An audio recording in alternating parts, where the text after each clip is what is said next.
నేరేడు పండ్లు తీసుకొని తను నివాసం ఉంటున్న చెట్టు బోరియోలోకి వెళ్ళింది కుందేలు.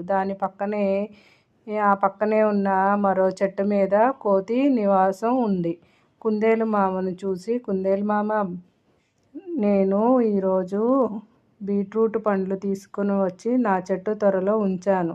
నాకు కొన్ని నేరేడు పండ్లు పెట్టు, అవి కొన్ని తీసుకెళ్ళు అని ఆశగా అడిగింది కోతి.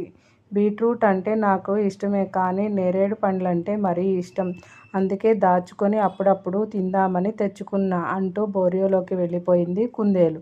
మరుసటి రోజు కోతి నివాసం ఉంటున్న చెట్టు దగ్గరకు వెళ్ళి, కుందేలు, నువ్వింత దొంగవని అనుకోలేదు అంది కోపంగా. నేను నీ దగ్గరకు వచ్చి నిన్ను నిలదీయాలని అనుకుంటున్నాను కుందేలు పైన అరిచింది కోతి.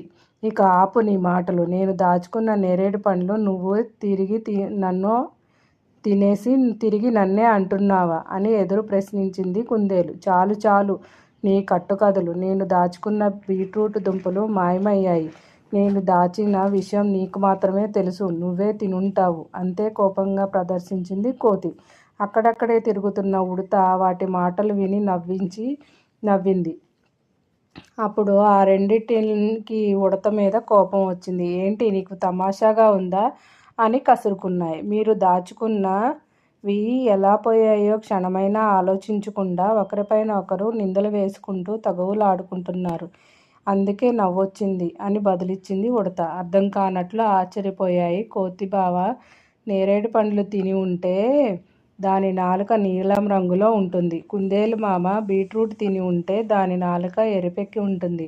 మీరిద్దరూ ఒకరికొకరు నాలుకలు చూపించుకోండి అంటూ సలహా ఇచ్చింది ఉడత. కోతి కుందేలు వాటి నాలుకలను చూసుకున్నాయి. మామూలుగానే ఉండటంతో ముందు వెనుక ఆలోచించకుండా ఒకరిపైన ఒకరు నిందలు వేసుకున్నామని తలదించుకున్నాయి. తెల్లవారుజామున ఓ ఎలుగుబంటి మీరుండే చెట్టు దగ్గరలోకి వెళ్ళటం చూశాను.